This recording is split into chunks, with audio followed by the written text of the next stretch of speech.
നിങ്ങൾ സ്നേഹിക്കുന്ന വ്യക്തി നിങ്ങളെ കാണാൻ എത്രമാത്രം ആഗ്രഹിക്കുന്നുണ്ട്? അതായത് അവര് എത്രമാത്രമാണ് നിങ്ങളെ ഇപ്പോൾ മിസ് ചെയ്യുന്നത് എന്ന് നമുക്ക് നോക്കാം. ഡെഫിനിറ്റ്ലി ഈ ഒരു സമയത്ത് നിങ്ങൾ തമ്മിലൊരു നോ കോൺടാക്ട് സിറ്റുവേഷനിലായിരിക്കണം. ഈ ഒരു സമയത്ത് നിങ്ങൾ ഒത്തിരി തവണയും ഈ വ്യക്തിയെ ചേസ് ചെയ്തിട്ടുണ്ടായിരുന്നു. പക്ഷെ ആ ഒരു സമയത്തൊന്നും ഈ വ്യക്തി നിങ്ങളോട് ഉള്ളൊരു കമ്മിറ്റ്മെന്റ്സ് ഒന്നും നൽകിയിട്ടില്ല. നിങ്ങളെ പരമാവധി അവര് അവഗണിച്ചുകൊണ്ടേയിരുന്നു. ആ ഒരു സിറ്റുവേഷനിൽ നിങ്ങൾ തന്നെ ഈ വ്യക്തിയിൽ നിന്നും ഒരു ഡിസ്റ്റൻസ് കീപ്പ് ചെയ്ത് പോയി എന്നാണ് കാണുന്നത്. പക്ഷെ ഈ ഒരു സിറ്റുവേഷനിൽ നിങ്ങൾ വളരെ ഹാപ്പി ആയിട്ട് കാണുന്നുണ്ട്. അല്ലെങ്കിൽ നിങ്ങൾ വളരെ ആക്റ്റീവ് ആയിട്ട് ഇരിക്കുന്നുണ്ട്. അവർക്കൊരു ഫീലിങ്സ് ഉണ്ടാവുന്നത്, അതായത് നിങ്ങളോട് അവർക്കൊരു അസൂയ പോലും തോന്നുന്ന ഒരു സമയമാണ്. കാരണം നിങ്ങൾക്ക് ആ ഒരു സങ്കടം ഇല്ല, അല്ലെങ്കിൽ നിങ്ങൾക്ക് അവരെ മിസ് ചെയ്യുന്നില്ല എന്നൊക്കെ ഈ വ്യക്തി ചിന്തിക്കുന്നുണ്ട്. ഓക്കെ. അതുപോലെ ഈ ഒരു സമയത്ത് അവരുടെ മനസ്സിൽ നിങ്ങളോടുള്ള പ്രണയം എക്സ്പ്രസ് ചെയ്യാതെ പോയതിൽ അവരിപ്പോൾ ഒരുപാട് സങ്കടപ്പെടുന്നുണ്ട്. അതുപോലെ അവരുടെ ലൈഫിന് ഒരു ഇംബാലൻസ് സിറ്റുവേഷൻ പോലും അവർക്ക് ഫീൽ ചെയ്യുന്ന ഒരു സമയമാണ്. പക്ഷെ ഇപ്പോൾ ഈ ഒരു സമയത്ത് അവർ നിങ്ങളെ അവരുടെ ലൈഫിലേക്ക് അട്രാക്റ്റ് ചെയ്യുന്നുണ്ട്. ഓക്കെ, ഒരു ട്രാൻസ്ഫോർമേഷൻ ഈ റിലേഷൻഷിപ്പിൽ സംഭവിക്കണം എന്ന് ഈ വ്യക്തി ഇപ്പോൾ ആഗ്രഹിക്കുന്നുണ്ട്. മേ ബി നിങ്ങളായിട്ട് തന്നെ ഇപ്പോൾ സൈലന്റ് ആയിട്ടുള്ള ഒരു സിറ്റുവേഷനിൽ ഇരിക്കുകയാണ്. പക്ഷെ നിങ്ങൾക്കും ഈ സിറ്റുവേഷനിൽ നിന്ന് മൂവ് ഓൺ ചെയ്യാനായിട്ട് കഴിയുന്നില്ല. പലതവണ നിങ്ങൾ ശ്രമിച്ചിട്ടുണ്ട് ഈ ഒരു റിലേഷൻഷിപ്പിൽ നിന്ന് തന്നെ മാറിപ്പോകണം, അല്ലെങ്കിൽ അതിനെക്കുറിച്ച് മാറി ചിന്തിക്കണം എന്ന് നിങ്ങൾ ചിന്തിക്കുന്നുണ്ടെങ്കിൽ പോലും ഈ ഒരു സാഹചര്യത്തിൽ നിങ്ങൾക്കും ഒരു റിയലൈസേഷൻ ഉണ്ടാവുന്നത് ഈ വ്യക്തിയിൽ നിന്നും നിങ്ങൾക്ക് മൂവ് ഓൺ ചെയ്യാൻ കഴിയില്ല എന്നുള്ളൊരു യാഥാർത്ഥ്യമാണ്. ഈ വ്യക്തി നിങ്ങളോട് കമ്മ്യൂണിക്കേറ്റ് ചെയ്യാനായിട്ട് ആഗ്രഹിക്കുന്നുണ്ട്. പക്ഷെ പല കാര്യങ്ങളും തടസ്സങ്ങളായിട്ട് നിൽക്കുന്നത് കൊണ്ട് നിങ്ങളോട് അവർക്ക് തുറന്ന് ഒരു കാര്യങ്ങളും സംസാരിക്കാൻ കഴിയുന്നില്ല. അതുകൊണ്ട് തന്നെ ഈ വ്യക്തി ഇപ്പോൾ ഒരുപാട് ഉത്കണ്ഠയിലാണ്. നിങ്ങള് അവർക്ക് നഷ്ടമാകുമോ എന്നുള്ള ചിന്ത ഈ വ്യക്തിയിൽ ഇപ്പോൾ കൂടുതലാണ്. ഓക്കെ, ദാറ്റ് മീൻസ് ഡെഫിനിറ്റ്ലി ഈ വ്യക്തി നിങ്ങളെ ഒത്തിരി മിസ് ചെയ്യുന്നുണ്ട്. ഓക്കെ, അതുകൊണ്ട് തന്നെയാണ് ഈ വ്യക്തി നിങ്ങളെ അവരുടെ ലൈഫിലേക്ക് അട്രാക്റ്റ് ചെയ്യാൻ ആഗ്രഹിക്കുന്നത്. അവർ മാനിഫെസ്റ്റേഷൻ ചെയ്യുന്നുണ്ട്. ഓക്കെ, അതുകൊണ്ട് തന്നെ ഈ ഒരു നോ കോൺടാക്ട് സിറ്റുവേഷൻ മാറണമെന്നാണ് ഈ വ്യക്തി ഇപ്പോൾ ഏറെ ആഗ്രഹിക്കുന്നത്. ഓക്കെ, നിങ്ങൾക്കിടയിൽ പലർക്കും ഒരു ഫിനാൻഷ്യൽ ഇഷ്യൂ കാണുന്നുണ്ട്. അല്ലെങ്കിൽ നിങ്ങൾക്കിടയിൽ ഈ ഫിനാൻഷ്യൽ സ്റ്റാറ്റസിലുള്ള ഡിഫറൻസ് ഉണ്ടാവാം. പല കാര്യങ്ങളിലും നിങ്ങൾ തമ്മിൽ ഡിഫറൻസ് ഉണ്ടായിരിക്കാം. പക്ഷെ എങ്കിലും നിങ്ങളുടെ റിലേഷൻഷിപ്പിൽ ഒരു അബൻഡൻസ് ആണ് വരാൻ ഈ വ്യക്തി ആഗ്രഹിക്കുന്നത്. അത്രമാത്രം അവർ നിങ്ങൾക്ക് വേണ്ടിയിട്ട് പ്രാർത്ഥിക്കുന്നുണ്ട്. നിങ്ങളെ അവരുടെ ലൈഫിലേക്ക് അട്രാക്റ്റ് ചെയ്യാൻ ശ്രമിക്കുന്നുണ്ട്. അവർക്ക് ആ ഒരു വിശ്വാസവുമുണ്ട്, ആ ഒരു എക്സ്പെക്റ്റേഷൻ ഉണ്ട്. ഓക്കെ, അതുകൊണ്ട് തന്നെയാണ് ഈ വ്യക്തി സ്പിരിച്വൽ വേയിലേക്ക് മൂവ് ചെയ്യുന്നുണ്ട്. സ്പിരിച്വലി നിങ്ങളുമായിട്ട് ഒത്തിരി കണക്ഷൻ ഉള്ള വ്യക്തിയാണ്. മേ ബി നിങ്ങൾക്ക് തന്നെ ഈ വ്യക്തിയുമായിട്ട് പാസ്റ്റ് ലൈഫ് കണക്ഷൻ പോലും ഫീൽ ചെയ്തിട്ടുണ്ടാവാം. നിങ്ങൾ തമ്മിലുള്ള ടെലിപ്പതി കമ്മ്യൂണിക്കേഷൻ നടക്കുന്നുണ്ട്. അതായത് നിങ്ങളുടെ സോളുകൾ തമ്മിലുള്ള അട്രാക്ഷൻ കൊണ്ട്, അത്രയും സോൾ ബോണ്ടിങ് ഉള്ളത് കൊണ്ട് തന്നെ നിങ്ങൾ തമ്മിലുള്ള ഈ ഒരു കമ്മ്യൂണിക്കേഷൻ, സ്പിരിച്വൽ കമ്മ്യൂണിക്കേഷൻ നടക്കുന്നുണ്ട്.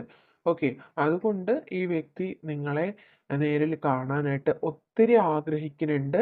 ആ ഒരു സിറ്റുവേഷൻ നിങ്ങൾ അച്ചീവ് ചെയ്യും, അല്ലെങ്കിൽ ആ ഒരു ട്രാൻസ്ഫോർമേഷൻ നിങ്ങളുടെ ലൈഫിൽ സംഭവിക്കുമെന്ന് തന്നെയാണ് ഇവിടെ ക്ലാരിറ്റി നമുക്ക് ലഭിച്ചിട്ടുള്ളത്.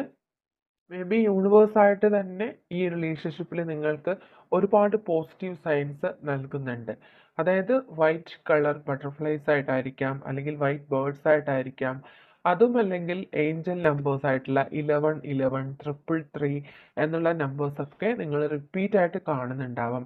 അതെല്ലാം നിങ്ങളുടെ ലൈഫിൽ ആ ഒരു ബ്ലോസമിങ് അബൻഡൻസ്, അല്ലെങ്കിൽ ആ ഒരു ട്രാൻസ്ഫോർമേഷൻ വരുന്നതിൻ്റെ പോസിറ്റീവ് സൈൻസ് ആണെന്ന് മനസ്സിലാക്കുക. എത്ര തന്നെ ഈ വ്യക്തിയുമായിട്ട് ഡിസ്റ്റൻസ് കീപ്പ് ചെയ്യാൻ നിങ്ങൾ ശ്രമിച്ചാലും ഈ റിലേഷൻഷിപ്പിന്റെ ആഴം കൂടുതലായിട്ടാണ് നിങ്ങൾക്ക് ഫീൽ ചെയ്യുന്നത്. അത്രമേൽ ആഴത്തിലേക്ക് ഈ റിലേഷൻഷിപ്പ് പോകുന്നതായിട്ടാണ് കാണുന്നത്. നിങ്ങൾക്ക് അത്തരം ഫീലിങ്സ് ഉണ്ടാവുന്നുണ്ട്. ഓക്കെ, നിങ്ങൾക്ക് പലതവണ നിങ്ങളുടെ മനസ്സിൽ നിന്നും ഈ വ്യക്തിയെ ഉപേക്ഷിക്കണമെന്ന് നിങ്ങൾ ചിന്തിച്ചിട്ടുണ്ടെങ്കിലും നിങ്ങൾക്കതിന് കഴിയുന്നുണ്ടാവില്ല. അതിൻ്റെ ഒരു റിയാലിറ്റി എന്ന് പറയുന്നത് ഈ വ്യക്തി നിങ്ങളെ അത്രമാത്രം ആഴത്തിൽ പ്രണയിക്കുന്നു എന്നുള്ളതാണ്. അത്രമാത്രം ഈ വ്യക്തി ഇപ്പോൾ നിങ്ങളെ മിസ് ചെയ്യുന്നുണ്ട് എന്നുള്ളതാണ്. ഈ വ്യക്തി ചിലപ്പോൾ നിങ്ങളുമായിട്ട് റിലേഷൻഷിപ്പിൽ ഉണ്ടായിരുന്ന സമയത്ത് ഇത്രയും ഒരു പ്രണയം എക്സ്പ്രസ് ചെയ്തിട്ടില്ല. പക്ഷേ ഇപ്പോൾ ഈ സെപ്പറേഷൻ ടൈമിൽ ആ വ്യക്തി എല്ലാ കാര്യങ്ങളും അറിയുന്നുണ്ട്. നിങ്ങളുടെ ഫീലിങ്സ് അവർ മനസ്സിലാക്കുന്നുണ്ട്. ഓക്കെ. അതുകൊണ്ട് തീർച്ചയായിട്ടും ഈ വ്യക്തി നിങ്ങളിലേക്ക് തിരികെ വരാൻ ഈ നിമിഷം ആഗ്രഹിക്കുന്നുണ്ട്. ഓക്കെ. ഇപ്പോൾ നിങ്ങൾ എടുത്തിരിക്കുന്ന ഡിസിഷൻ നിങ്ങൾക്ക് റൈറ്റ് ആണ്. നിങ്ങൾ എങ്ങനെയാണോ മുന്നോട്ട് പോകുന്നത് ആ ഒരു രീതിയിൽ തന്നെ മുന്നോട്ട് പോവുക. നിങ്ങൾ ഈ ഒരു കുറച്ച് കാലത്തിനുള്ളിൽ ഒരു ഡിസിഷൻ എടുത്തിട്ടുണ്ട്. പക്ഷേ ആ ഒരു ഡിസിഷൻ നിങ്ങളുടെ റിലേഷൻഷിപ്പിന് പോസിറ്റീവ് ആയിട്ടുള്ള റിസൾട്ട് നൽകുന്നു എന്നുള്ളതാണ് കാണുന്നത്. ഓക്കെ. ഓക്കെ. ഈ ഒരു സമയത്ത് നിങ്ങളുടെ പേഴ്സൺ എന്താണ് നിങ്ങളോട് പറയാൻ ആഗ്രഹിക്കുന്നത് എന്നുകൂടി നമുക്ക് നോക്കാം. I really want to be with you, but I just don't know how we are going to make this work. Okay. ഇപ്പോൾ നിങ്ങളുമായിട്ട് ഒരുമിച്ച് ഉണ്ടാവാൻ അവർ ഒരുപാട് ആഗ്രഹിക്കുന്നുണ്ട്. പക്ഷേ എങ്ങനെയാണ് അത് പോസിബിൾ ആകുന്നത് എന്നവർക്ക് അറിയുന്നുണ്ടാവില്ല. And I feel empty without you. I am changing and learning some hard lessons right now. ഇപ്പോൾ അവർക്ക് ഒരു എംപ്റ്റിനെസ് ഫീൽ ചെയ്യാണ്. അവർ ഒരുപാട് മാറ്റങ്ങളിലൂടെ കടന്നു പോവാണ്. ഒരുപാട് ലെസൺസ് ആണ് ഈ ഒരു സെപ്പറേഷൻ ടൈമിൽ അവർ മനസ്സിലാക്കിയിട്ടുള്ളത്. മേ ബി നിങ്ങളുടെ ആ ഒരു റിയൽ വാല്യൂ ഒക്കെ ഈ ഒരു സമയത്ത് ആ വ്യക്തി മനസ്സിലാക്കുന്നുണ്ട്. Give me another chance. Okay. അവർക്ക് ഒരു അവസരം കൂടി നിങ്ങൾ നൽകണം എന്ന് അവർ ആഗ്രഹിക്കുകയാണ്. മേ ബി അത്രമാത്രം ഒരു വേദന ഈ വ്യക്തി നിങ്ങൾക്ക് തന്നിട്ടുണ്ടാവണം. I am seeing you in my dreams. അവരുടെ സ്വപ്നങ്ങളിൽ പോലും നിങ്ങളെയാണ് അവർ കാണുന്നത്. I try to hide my pain. I know you will understand me. Okay. അവരുടെ വേദന എപ്പോഴും മറച്ചു വെക്കാനാണ് അവർ ശ്രമിക്കുന്നത്. നിങ്ങൾ അവരെ മനസ്സിലാക്കും എന്നവർ ചിന്തിക്കുകയാണ്. And I know your feelings and you are waiting for me. Okay. നിങ്ങളുടെ ഫീലിങ്സ് അവർക്ക് അറിയാം. പക്ഷേ അവര് അവർക്കറിയാം നിങ്ങളും അവർക്ക് വേണ്ടിയിട്ട് വെയിറ്റ് ചെയ്യാണെന്ന്. Okay. I lose my true love. Okay. അവർക്ക് നിങ്ങളുടെ സ്നേഹമാണ് അവരുടെ ലൈഫിൽ അവർക്ക് ലഭിച്ചിട്ടുള്ള ഏറ്റവും യഥാർത്ഥമായിട്ടുള്ള സ്നേഹം. ആ ഒരു സ്നേഹമാണ് അവർക്ക് നഷ്ടമായി പോയത് എന്നവർ ചിന്തിക്കുന്നുണ്ട്.